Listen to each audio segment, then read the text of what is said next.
Isang simpleng labanderang dalaga lang noon, ngunit ngayong gabi haharap siya sa katotohanang may dugong halimaw na dumadaloy sa kanyang mga ugat. At sa gitna ng dilim, isang tanong ang babalot sa kanyang isip, lalaban ba siya bilang tao, o yayakapin ang kapangyarihan ng kadiliman? Handa na ba kayo sa kwento ng labanderang dalaga lang noon, manunugis na ng aswang ngayon? Ang kwentong ito ay hango sa mga karanasan at salaysay na ipinasa-pasa ng mga tao. Layunin nitong magbigay aliw at kilabot, ngunit maaari itong maglaman ng mga paksang hindi angkop para sa mga bata o mahihina ang loob. Kung ikaw ay madaling matakot, mag-isip ka muna bago makinig.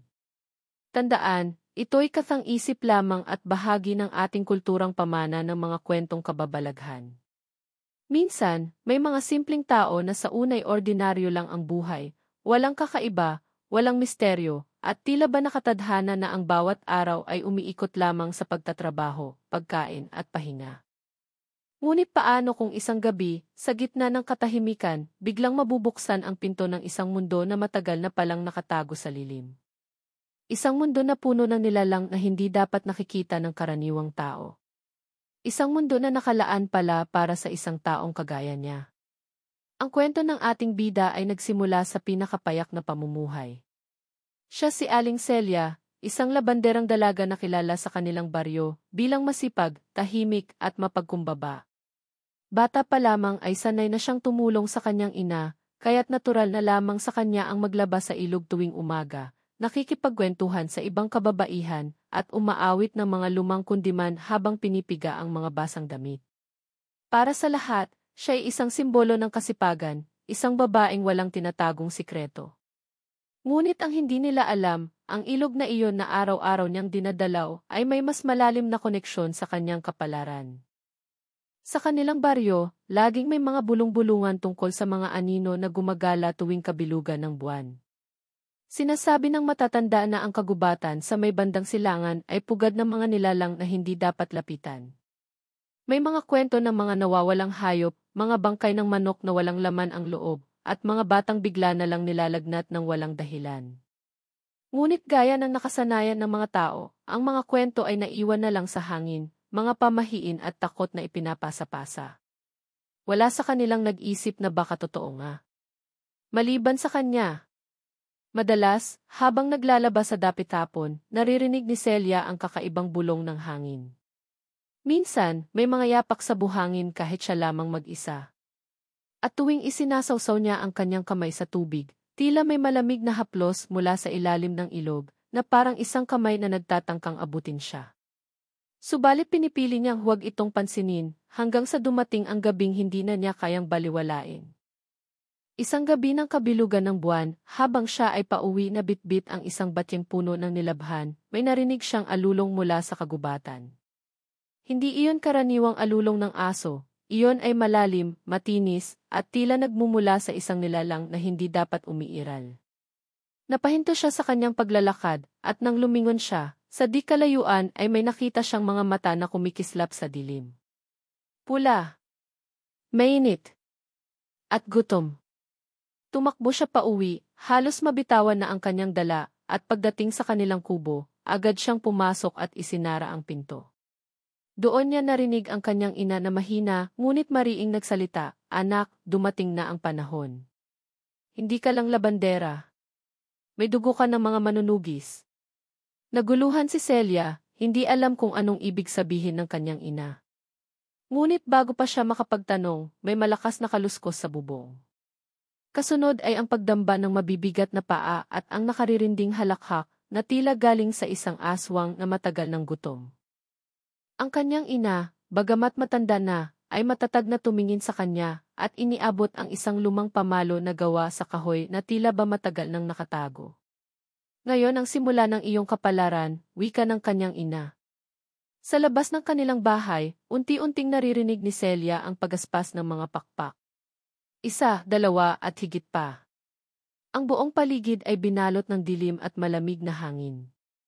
Hindi niya alam kung paano, ngunit may kakaibang lakas siyang nararamdaman mula sa kanyang mga palad, isang init na hindi niya kailanman naranasan. Parang may dugo sa kanyang ugat na matagal nang natutulog at ngayoy unti-unting nagigising. Celia, ang dating simpleng labandera, ay tila haharap sa isang mundo na hindi niya inasahan. At sa mismong gabing iyon, magsisimula ang kanyang pagbabagong magdadala sa kanya sa isang kapalarang hindi na niya matatakasan. Ngunit ano nga ba ang tunay na ibig sabihin ng manunugis ng aswang? Ano ang sikreto ng kanyang pamilya at bakit siya ang napili?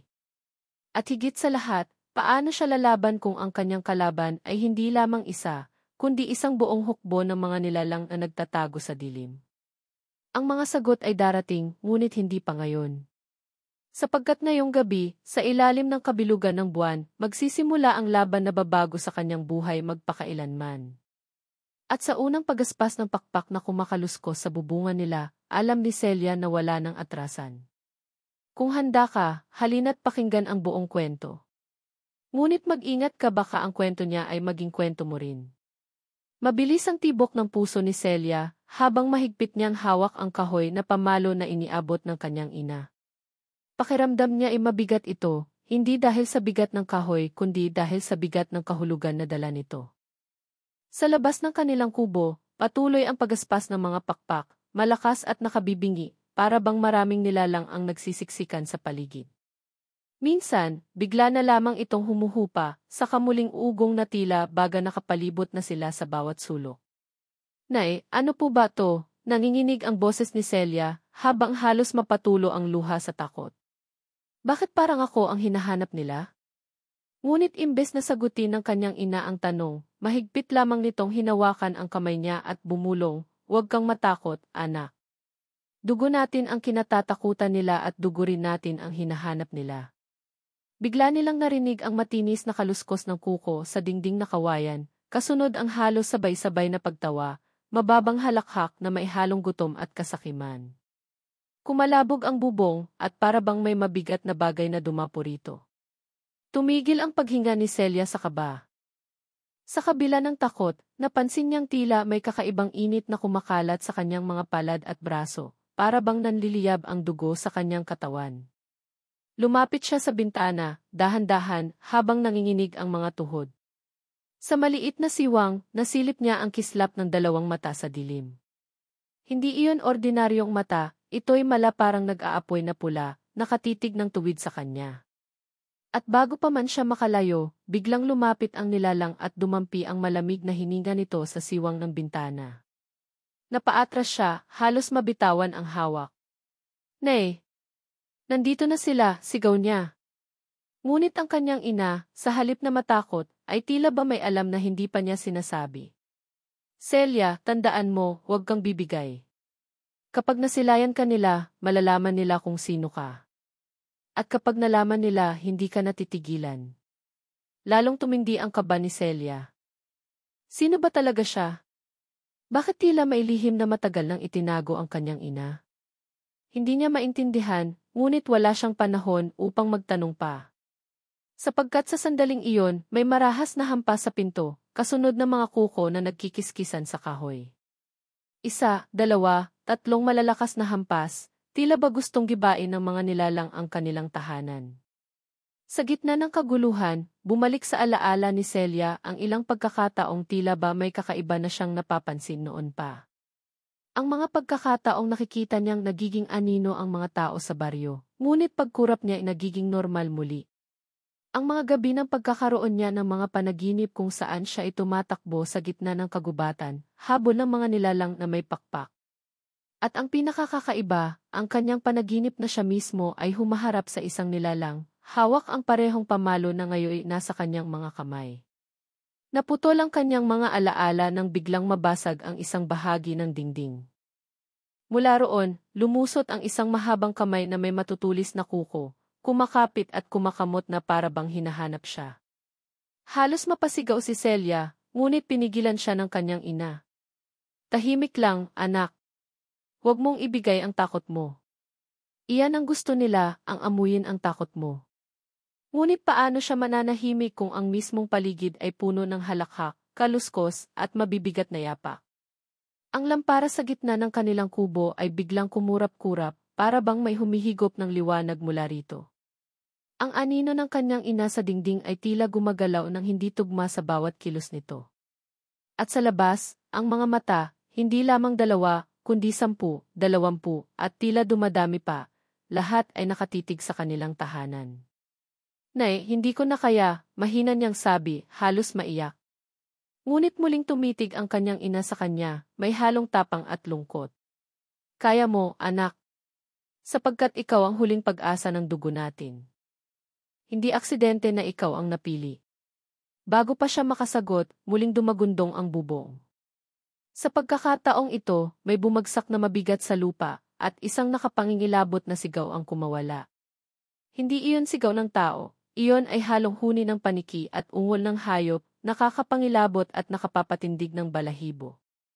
Unti-unting umikot sa kanilang kubo ang mga nilalang, at alam ni Celia na kahit anong oras, makakapasok na ang mga ito. Ngunit sa gitna ng takot, may kakaibang lakas na bumabalot sa kanya. Ang init sa kanyang mga palad ay lalo pang tumindi, at tila ba ang kahoy na pamalo ay kumikislap sa liwanag ng lampara. Hindi niya alam kung bakit, ngunit may pakiramdam siyang ang sandatang ito ay higit pa sa karaniwang pamalo. Sa labas ng kanilang kubo, isang boses ang sumigaw, malalim, garalgal, at puno ng galit. Ibigay niyo siya. Ang dugo niya ay para sa amin. Napatingin si Celia sa kanyang ina, nanginginig ngunit may apoy sa kanyang mga mata. Hindi pa tapos ang lahat, ngunit alam niyang sa gabing ito, magsisimula ang laban na magtatakda ng kanyang kapalaran. At bago tuluyang sumabog ang pinto sa lakas ng mga nilalang, huminga siya ng malalim, mahigpit na hinawakan ang pamalo, at handa na sanang lumaban. Ngunit isang bagay ang hindi pa niya alam, hindi lang siya ang mailihim. Ang gabi ay lalo pang lumalim at ang katahimikan ng paligid ay unti-unting pinapalitan ng nakabibinging kaguluhan. Ang bawat hampas ng mga kuko sa dingding ay tila nagiging musika ng kamatayan, at ang bawat pagaspas ng pakpak ay nagdadala ng malamig na hangin na parang humahaplos sa balat ni Celia. Hawak niya ang pamalo ng mahigpit, pinipilit na huwag manginig, ngunit ang kanyang katawan ay halos hindi makagalaw sa tindi ng kaba. Sa bawat paghinga, para bang may mabigat na kamay na pumipisil sa kanyang dibdib. Nay, hindi natin sila kayang pigilan, halos pabulong na sabi ni Celia. Ngunit ang kanyang ina ay nananatiling matatag, bagamat bakas na rin ang pangamba sa kanyang mukha. Anak, hindi mo pa alam ang tunay mong lakas. Sila ang dapat matakot sa iyo, hindi ikaw sa kanila. Bago pa man makapagsalita muli si Celia, biglang bumigay ang isang bahagi ng bubong. Sa siwang ay sumilip ang isang mukha, mahaba ang panga, nakalawit ang dila na tila ahas, at ang mga mata ay kasing pula ng nagbabagang uling. Isang sigaw ng halakhak ang kumawala rito bago tuluyang naglaho. Ngunit kasunod nito'y mas mabigat na tunog ng mga nilalang na nagsisiksikan sa ibabaw ng bubong, para bang sinasadya nilang pahirapan ang loob ng kubo. Ang lampara sa gitna ay muling kumurap-kurap at sa bawat kurap nito, may kakaibang aninong dumaraan sa dingding. Ngunit hindi iyon anino nila. Ang mga hugis ay kakaiba, mahahaba, baluktot, at minsan ay parang may kasamang buntot o sungay. Napakagatlabi si Celia, pinipigilan ang sarili na mapasigaw. Ngunit lalo pang lumala ang lahat nang biglang sumigaw mula sa di kalayuan ang isang kapitbahay. Tulong! Tulong! May aswang! Napakagatlabi si Celia at ang kanyang ina ay napatingin sa isa't isa. Kilala nila ang tinig, iyon ay si Mang Pilo, ang matandang magbubukid na nakatira, hindi kalayuan sa kanila. Ngunit paano nila siya matutulungan kung sila man ay bihag ng takot at nasa bingit ng panganib? Dito nagsimulang pumasok ang pangalawang bangungot sa isip ni Celia, hindi lamang sila ang pinupuntirya ng mga nilalang. Ang buong baryo marahil ay isa-isa ng nilulusob. Sa kanyang tainga, tila ba naririnig niya ang mga iyak ng iba pang kapitbahay. May tunog ng basag na bubong, sigaw ng mga hayop at halakhak ng mga aswang. Parang bumabalot sa buong baryo ang isang alon ng kaguluhan at ang kanilang kubo ay isa lamang sa mga puntirya. Anak, marahang sabi ng kanyang ina, kung hindi natin sila haharapin, lahat tayo'y mawawala. Ngunit bago pa man makasagot si Celia, isang malakas na hampas ang tumama sa kanilang pinto. Sa pagkakataong ito, bumigay ang kalahati ng kahoy, at lumusot ang isang kamay na may mahabang kuko. Mabilis na itinulak ni Celia gamit ang pamalo, at sa kanyang gulat, biglang umusok ang balat ng nilalang ng tamaan. Isang nakapangingilabot na huni ang umalingaw at agad umatras ang nilalang na parabang nasunog sa tama. Nanlaki ang mga mata ni Celia, hindi makapaniwala. Ang pamalo ay tila may sariling kapangyarihan, at ang bawat hawak niya rito ay nagdudulot ng kakaibang enerhiya. Ngunit kasabay ng pagkakatuklas na iyon ay ang lalong pag-igting ng panganib. Sapagkat ngayon, tila lalo siyang nagiging sentro ng atensyon ng mga aswang. Alam nila, anak, bulong ng kanyang ina, nanginginig ang tinig. Alam na nila kung sino ka. Muling kumalabog ang bubong, mas malakas kaysa kanina. Ang buong kubo ay halos umuga. Mula sa siwang ng dingding ay dumaan ang isa pang nilalang, ngunit bago pa ito makapasok ng buo, muling hinampas ni Celia ng pamalo. Sumabog ang sigaw ng sakit, at ang katawan ng nilalang ay naglaho sa manipis na usok. Ngunit bago siya makaramdam ng ginhawa, may isa pang nilalang na mabilis na bumaba sa bubong at halos mapasok ang kanilang tahanan. Ang mukha nito ay mas nakapangingilabot, mahahaba ang mga ngipin, at ang mga mata ay walang puti, puro itim. Tumitig ito kay Celia, saka nagsalita ng tinig na garalgal, ikaw ang huling tagapagmana. Hindi ka makakatakas. Natigilan si Celia. Hindi lamang halakhak o sigaw ang kaya ng mga nilalang na ito, nakapagsasalita sila, at alam nila ang tungkol sa kanya. Ano ang ibig sabihin ng huling tagapagmana? Sino pa ba ang nauna sa kanya? At bakit siya ang sinusubukang agawin ng mga ito? Bago pa siya makasagot, muling dumagundong ang paligid. Mula sa malayo, may kumislap na kakaibang liwanag sa kagubatan. Parang apoy, ngunit malamig ang kulay, bughaw at pilak. Ang mga aswang ay biglang natigilan, tila ba may naramdaman silang panganib. Ngunit imbes na tumakas, mas lalo silang nagngangalit. Napansin ni Celia na ang kanyang ina ay nakatingin din sa liwanag, at sa mga mata nito'y may bakas ng pagkilala. Anak, mahina nitong bulong, may iba pa tayong kakampi. Pero hindi lahat ng kakampi ay mapagkakatiwalaan. Lalong nadagdagan ang takot ni Celia. Hindi pa nga niya alam kung paano haharapin ang mga aswang, ngayon ay tila may ibang puwersang nakikialam. Ang kanyang isip ay puno ng tanong, ngunit ang kanyang katawan ay pinipilit manatiling handa. Sapagkat sa labas ng kanilang kubo, ang sigaw at halakhak ng mga aswang ay hindi pa rin natatapos, at ang pintuan ay unti-unting bumibigay. Sa gabing iyon, ang takot ay hindi na lamang mula sa mga nilalang sa dilim, kundi mula na rin sa lihim ng kanyang pamilya, sa mga salitang hindi pa sinasabi ng kanyang ina, at sa posibilidad na ang liwanag mula sa kagubatan ay may dalang mas mabigat pang kapalaran. At sa bawat tibok ng puso ni Celia, alam niyang hindi na simpleng laban ang kinakaharap niya.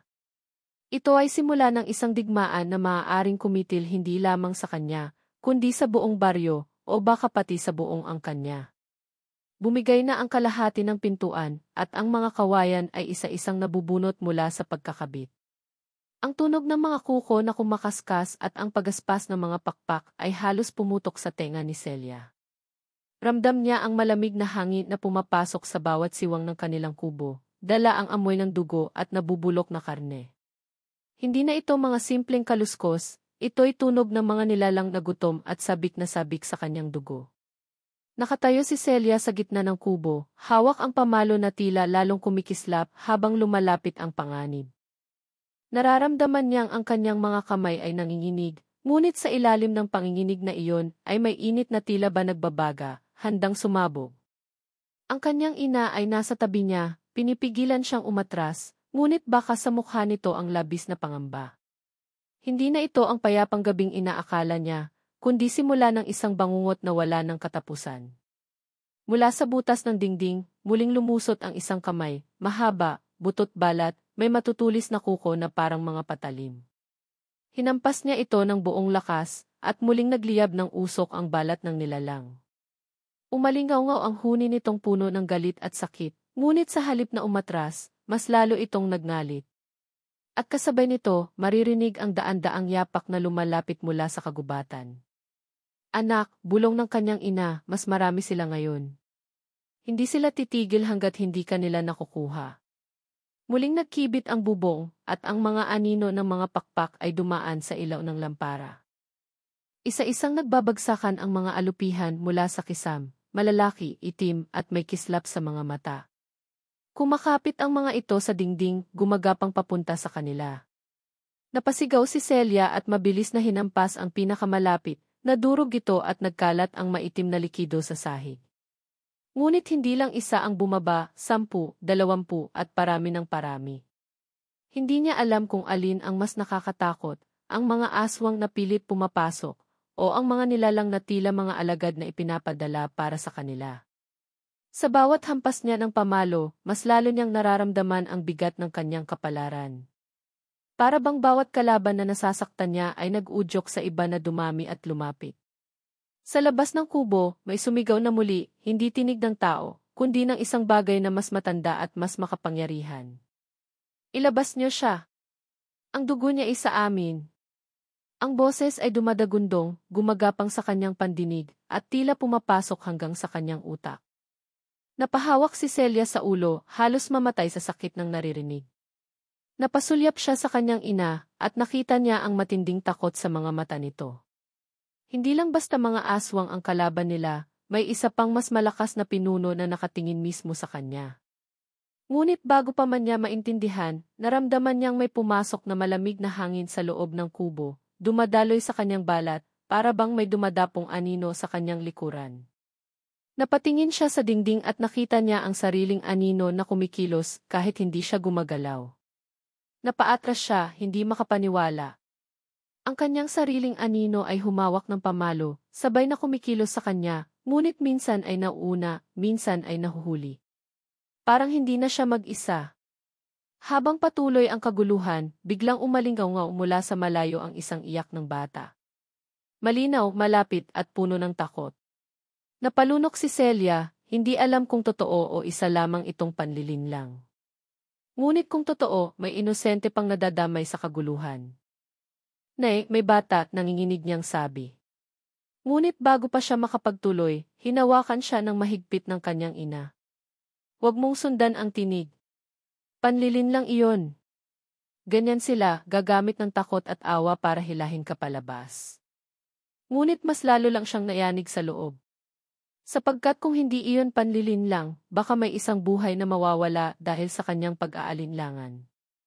At dito nagsimulang bumigat pa lalo ang kanyang dibdib, hindi lamang siya nakikipaglaban para sa sarili, kundi para sa iba rin. Muling gumalaw ang pinto at sa wakas ay tuluyang bumagsak. Sa pagbagsak nito ay sumalubong ang dalawang nilalang, malalaki, mahahaba ang mga kuko, at ang kanilang mga pakpak ay kumakaluskos habang pumapasok.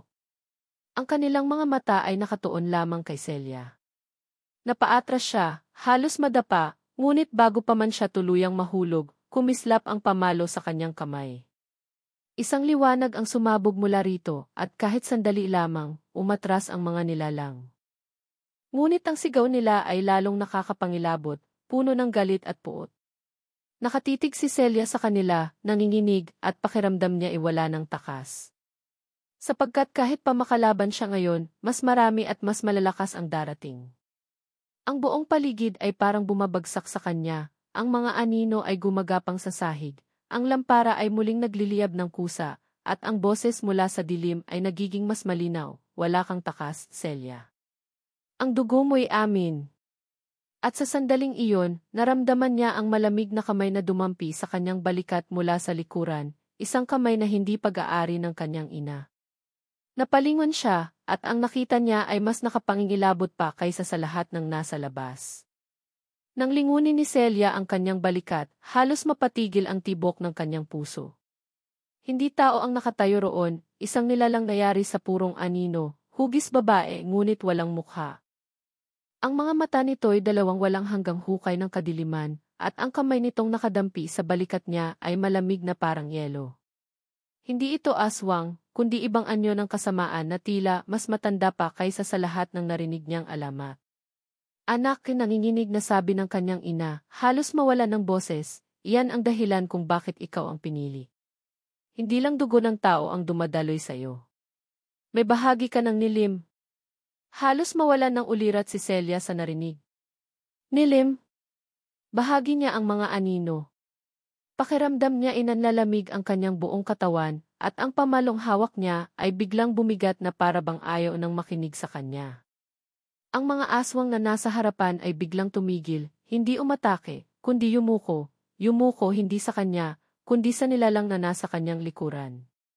Hindi maaarit mahina at halos humihikbing wika ng kanyang ina. Celia, huwag kang maniniwala sa kanila. Hindi ikaw ang kanila. Tao ka, anak ko. Ngunit ang nilalang sa kanyang likuran ay yumuko sa tainga niya, at ang malamig na bulong ay pumasok sa kanyang isipan. Ikaw ay sa amin. Kaya mo silang puksain sapagkat dugo namin ang bumabalot sa iyo. Yakapin mo ang dilim. Nang marinig ito, halos mabitawan ni Celia ang pamalo. Hindi na niya alam kung kanino siya makikinig. Lahat ng kanyang pinaniniwalaan, lahat ng araw na simpleng pamumuhay bilang labandera, ay tila naglaho. Paano kung totoo? Paano kung ang dugo na nagpapalakas sa kanya ngayon ay hindi galing sa kabutihan, kundi sa mismong kasamaan na sinusumpa ng kanyang baryo? Sa labas ng kubo, mas dumami pa ang mga mata na nagkikislapan. Hindi lang 10 o 20, daan-daan na, at ang kanilang mga pakpak ay nagdudulot ng alon ng hangin na halos igupo ang kubo. Ang buong paligid ay parang umiikot at pakiramdam ni Celia ay wala ng takas. At dito nagsimula ang tunay na bangungot. Mula sa kagubatan, bumungad ang isang figura, isang matangkad na nilalang na may mahahabang sungay at balot ng itim na balahibo.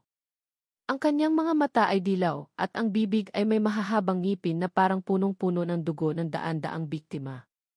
Ito ang nagsalita kanina. Ang tinig nito'y muling umalingaw-ngaw, ang huling tagapagmana ng nilim sa wakas, bumalik ka na. Napatitig si Celia sa nilalang, hindi makakibo. Ngunit ang mas lalong nakapanlulumong twist ay nang magsalita muli ang kanyang ina, nanginginig ngunit mariin. Celia, hindi mo na kailangan pang malaman, pero ang nilalang na iyan siya ang tunay mong ama. Parang gumuho ang mundo ni Celia. Hindi siya makapaniwala sa narinig. Ang halimaw na ngayon ay nasa harap nila, ang pinuno ng mga aswang ay dugo rin niya. Lahat ng pinaniniwalaan niya tungkol sa kanyang pagkatao, lahat ng pagkakapit niya sa pagiging normal at tao, ay biglang nawasak. Hindi totoo yan, halos pasigaw niyang sabi, nanginginig ang boses. Ngunit sa kanyang loob, alam niyang hindi nagsisinungaling ang kanyang ina. At iyon ang mas nakakatakot. Ang nilalang ay ngumisi, inilantad ang matutulis na ngipin. Halika na, anak. Sumama ka sa akin, at hindi ka na kailanman magugutom, hindi ka na matatakot. Ikaw ang reyna ng kadiliman. Nagkagulo ang kanyang isip. Ano ang gagawin niya? Maniniwala ba siya sa kanyang ina at lalaban hanggang huli, o yayakapin ang kapangyarihan na alok ng halimaw na ito? Ngunit bago pa siya makapili, ang mga aswang ay muling sumugod, mas marahas kaysa kanina. Ang kanilang halakhak ay puno ng pananabik, at tila hindi na sila natatakot sa pamalong hawak niya. Naramdaman ni Celia ang pamalo na biglang umiinit muli, ngunit kasabay nito, ang anino sa kanyang likuran ay lalo pang lumalakas. Parang may dalawang puwersa na nag-aaway sa loob niya, ang liwanag ng pamalo at ang dilim ng anino. Ang kanyang katawan ay halos mapunit sa dalawang magkasalungat na lakas, at pakiramdam niya ay maaari siyang mamatay anumang oras. Anak, labanan mo, sigaw ng kanyang ina. Huwag kang bibigay. Tao ka, hindi nila pag-aari. Ngunit sa kabilang banda, naririnig niya ang bulong ng kanyang ama, puno ng kapangyarihan at pang-akit. Halika na, Celia. Ang lahat ng takot ay matatapos. Ang lahat ng galit ay magiging lakas. Kami ang tahanan mo. Sa puntong iyon, napaatras siya hanggang sa halos sumandal sa dingding. Wala nang matitirhan ang kanyang isip kundi takot at pagkalito. Ang kubo ay halos gumuho na, ang mga aswang ay nasa loob na, at ang kanyang sariling dugo ay tila bumabalikwas laban sa kanya. At dito nagsimula ang tanong na hindi na niya kayang sagutin, kanino siya talaga? Mga tagapakinig, kung kayo ang nasa sitwasyon ni Celia, ano ang inyong gagawin? Yayakapin niyo ba ang kapangyarihan at sumama sa kadiliman, o ipaglalaban ang pagiging tao kahit mukhang wala ng pag-asa? Sa tingin niyo ba, makakaligtas pa siya, o nakatadhana na ang kanyang kamatayan? Iwan niyo ang inyong sagot sa mga komento. Humugot ng hininga si Celia, halos masamid sa bigat ng hangin na puno ng abo at halakhak ng mga aswang. Ang kanyang mga kamay ay nanginginig, hawak ang pamalo na muling nagliliwanag, ngunit kasabay nito'y dumadaloy rin ang malamig na enerhiya ng nilim sa kanyang ugat. Pakiramdam niya, bawat tibok ng kanyang puso ay isang digmaan, isang bahagi niya ay nananabik sa kapangyarihan, at ang isa na maidesperadong kumakapit sa sangkatauhan. Hindi ako sa inyo, sigaw niya, halos punit ang lalamunan, sabay hampas ng pamalo sa pinakamalapit na aswang. Pumutok ang katawan nito sa liwanag, nagliyab at natunaw, ngunit imbes na umatras, mas lalo pang naguunahan ang iba. Ang kanilang mga pakpak ay parang bagyo, at ang buong kubo ay naggangalit na tila malapit ng bumagsak. Ngunit bago pa siya makagalaw muli, kumilos ang halimaw na itinuro ng kanyang ina bilang tunay niyang ama. Umabante ito, bawat yapak ay umuuga sa lupa, at ang kanyang tinig ay muling umalingaw-ngaw. Anak, huwag ka nang lumaban. Hindi ka na nila matatanggap kahit na iligtas mo sila. Ang tanging tahanan mo ay sa dilim. Hindi. Tawa ko, sagot ni Celia, ngunit kahit siya ay hindi sigurado kung totoo pa ba ang salitang iyon. Dito na nagpasya ang kanyang ina. Tumalon ito sa harap ni Celia, hinarang ang halimaw gamit ang sariling katawan, at buong tapang na isinugod ang kanyang maliit na kutsilyong panghiwa ng gulay. Tumama iyon sa balikat ng halimaw, ngunit para bang wala lang, isang hiwa na agad na nagsara. Napangisi ito, at sa isang iglap, itinapon ang matanda sa kabila ng kubo. Sumalpok ito sa dingding at nagbagsakan ang kawayan. Inay, sigaw ni Celia, halos masira ang kanyang puso sa nakita. Gusto niyang takbuhan ito, ngunit hinarangan siya ng dose-dosenang aswang, ang mga matay kumikislap sa dilim. At doon, parang may sumabog sa loob niya. Ang pamalo'y nagliyab ng mas maliwanag pa kaysa dati, ngunit sabay nito, ang anino sa kanyang likuran ay lumaki rin, halos sumakop sa buong kubo. Dalawang puwersa ang nagbanggaan sa kanyang katawan, at siya ang naging tulay.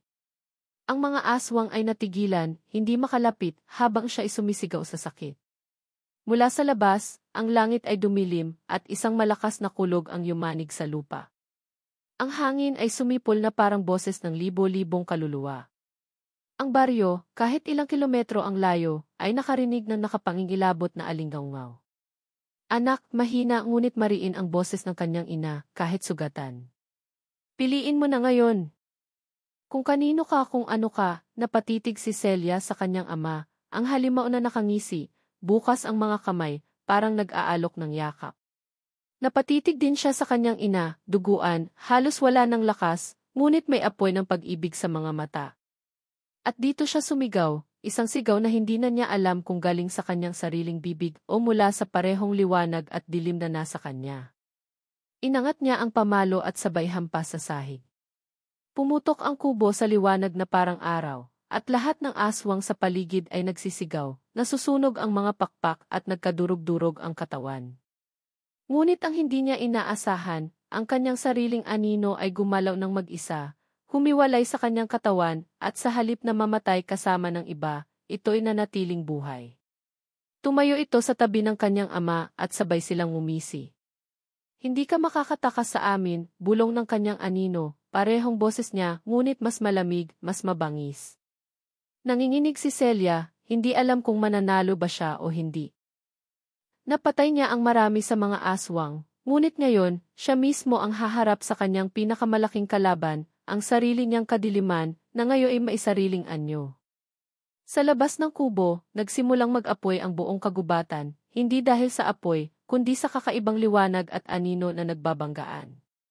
Ang mga kalapit na hayop ay nagsitakbuhan, at ang mga tao sa baryo'y nakaramdam ng kakaibang panginginig na hindi nila maipaliwanag.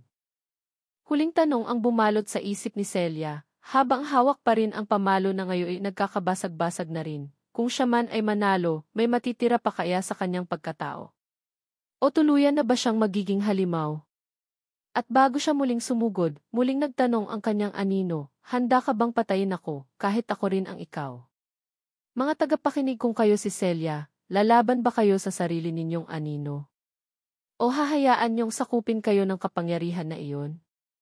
Nagising si Celia sa katahimikan, nakahandusay sa abo at mga pira-pirasong kawayan ng kubo. Ang liwanag na nagmula sa pamalo ay naglaho na, at ang paligid ay tila binabalot ng usok at abo ng mga nilalang na naglaho kasama ng sigaw nila. Ang kanyang mga kamay ay sugatan, puno ng pasa, at ang pamalo ay nabiyak na sa gitna. Nanginginig siyang umupo, hinahanap ang kanyang ina. Inay, mahina niyang tawag, halos mawala ng pag-asa. Sa dulo ng kubo, nakasandal ang kanyang ina, hingal at sugatan, ngunit buhay. Lumapit si Celia at agad siyang yumakap. Ramdam niya ang init ng dugo sa likod ng kanyang ina, at ang bawat paghinga nito'y mabigat na parang hinuhugot mula sa kailaliman. Anak, bulong ng kanyang ina, halos hindi na marinig. Pinili mong lumaban. Pinatunayan mong tao ka. Dumaloy ang luha sa mga mata ni Celia habang hinahaplos ang noo ng ina. Ngunit bago pa man niya maramdaman ang kaunting pag-asa, dumampi ang malamig na hangin sa kanyang batok. Mabagal niyang nilingon at doon niya nakita. Ang kanyang anino ay nakatayo pa rin, nakahiwalay sa kanya, nakatingin mula sa sulok ng kubo. Wala na ang mga aswang, wala na ang halimaw na kanyang ama, ngunit ang anino ay nananatili, nakangiti ng banayad, parang naghihintay lamang ng tamang oras. Hindi pa tapos, bulong nito, boses na kasing lamig ng bangkay. Napakapit si Celia sa kanyang ina, pinilit na hindi ito pansinin, ngunit ramdam niya sa kanyang puso na may bahagi ng dilim na hindi niya naitapon. Kinabukasan, natagpuan siya ng mga tao sa baryo. Nagulat sila sa pagkasira ng kubo, sa mga abo at bakas ng kaguluhan. Marami ang nagtanong kung ano ang nangyari at kung paano sila nakaligtas. Ngunit hindi na sumagot si Celia, dahil paano niya ipapaliwanag ang katotohanang ang halimaw na pinagmulan ng mga aswang ay siya ring pinagmulan ng kanyang dugo. Paano niya sasabihing may aninong nananatili sa tabi niya, nakatingin, nakangiti at hindi umaalis kahit sa liwanag ng araw? Sa mga sumunod na linggo, naghilom ang sugat ng kanyang ina, bagamat nanatiling mahina. Pinilit nilang bumalik sa simpleng pamumuhay, muling naglalabas si Celia, muling nakikisalamuha sa mga tao. Ngunit ang mga mata ng baryo ay palaging nakatingin sa kanya. May ilan na nagpapasalamat, may ilan na nagdududa. May mga bulong na baka siya ay kaalyado rin ng mga aswang, na baka siya rin ay nilalang na balang araw ay babaling laban sa kanila. At sa bawat salamin ng tubig na kanyang nakikita, sa batya, sa ilog, sa basong hawak niya, lagi niyang napapansin na ang anino ay hindi gumagalaw kasabay niya. Minsan ay nahuhuli itong nakatingin ng tuwid sa kanyang mga mata, minsan ay nakangiti ng parang nang aakit. Kahit sa gabi, habang natutulog siya, naririnig niya ang mga bulong sa hangin, pamilyar at nakakapangilabot, hindi ka makakataka sa akin. Dito nagsimulang kumirot ang kanyang kalooban. Nailigtas niya ang kanyang ina. Nagapi niya ang mga aswang. Ngunit ang tanong, naipaglaban ba niya ang kanyang sarili? O dahan-dahan na ba siyang kinakalawang ng dilim na iniwan ng kanyang ama? Isang gabi, habang nakaupo sa tabi ng apoy, nakatulog ang kanyang ina. Tahimik ang paligid, maliban sa huni ng mga kuliglig. Pinilit ni Celia na manatiling kalmado, ngunit sa gilid ng kanyang paningin, nakita niya ang kanyang anino na unti-unting humihiwalay sa apoy. Tumayo ito, nagsimulang gumalaw na parang may sariling isip at nakalapit sa kanya. Ang mukha nito'y siya, ngunit mas maputla, mas mabagsik at ang mga mata ay walang laman.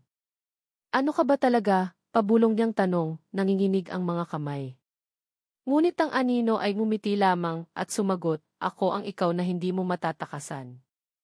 Bago pa siya makasigaw, biglang sumiklab ang apoy at pumutol ang katahimikan ng gabi. Ang kanyang ina ay nagising, nagulat, ngunit wala itong nakita.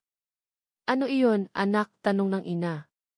Umiling si Celia, pilit na ngumiti. Wala, inay, wala. Ngunit sa kanyang dibdib, ramdam niyang unti-unting kumakalat ang lamig. At dito natapos ang laban, ngunit nagsimula ang mas mabigat na tanong, ano nga ba ang mas nakakatakot, ang mga aswang sa labas, o ang halimaw na maaaring unti-unting lumalaki sa loob niya? Mga tagapakinig, sa palagay ninyo, nakaligtas ba talaga si Celia? O isa na lang siyang bangkay na naglalakad, hinihintay ang araw na tuluyan siyang lamunin ng sariling anino? Iwan ninyo sa komento ang inyong mga sagot, at kung gusto ninyo bang masundan pa ang kwento ng labanderang dalagang naging manunugis ng aswang.